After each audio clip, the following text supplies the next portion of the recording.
Thank you, Ms. Loria. Tonight's testimony and evidence is as sobering as it is straightforward. Within minutes of stepping off the ellipse stage, Donald Trump knew about the violent attack on the Capitol. From the comfort of his dining room, he watched on TV as the attack escalated. He sent tweets that inflamed and expressed support for the desire of some to literally kill Vice President Mike Pence. For 3 hours, he refused to call off the attack. Donald Trump refused to take the urgent advice he received that day. Not from his political opponents or from the liberal media, but from his own family, his own friends, his own staff, and his own advisors. In the midst of an attack, when there was no time for politics, the people closest to Trump told him the truth. It was his supporters attacking the Capitol, and he alone could get through to them.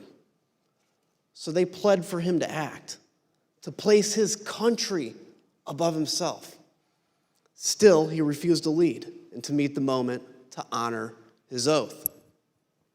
It was only once the vice president and the members of Congress were in secure locations and the officers defending the Capitol began to turn the tide that then President Trump engaged in the political theater of telling the mob to go home.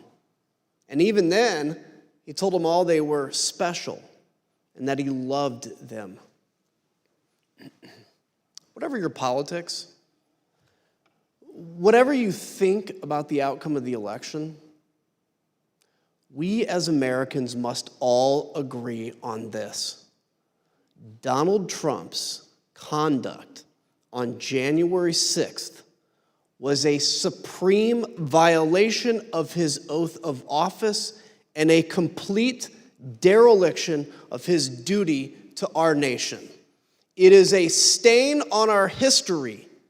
It is a dishonor to all those who have sacrificed and died in service of our democracy. When we present our full findings, we will recommend changes to laws and policies to guard against another January 6th. The reason that's imperative is that the forces Donald Trump ignited that day have not gone away. The militant, intolerant ideologies, the militias, the alienation and the disaffection, the weird fantasies and disinformation. They're all still out there, ready to go. That's the elephant in the room. But if January 6th has reminded us of anything, I pray it has reminded us of this. Laws are just words on paper.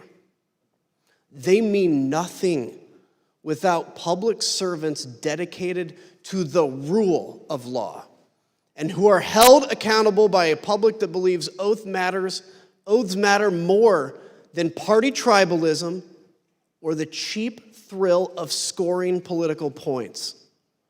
We, the people, must demand more of our politicians and ourselves. Oaths matter. Character matters. Truth matters. If we do not renew our faith and commitment to these principles, this great experiment of ours, our shining beacon on a hill, will not endure. I yield to the gentlewoman from Virginia.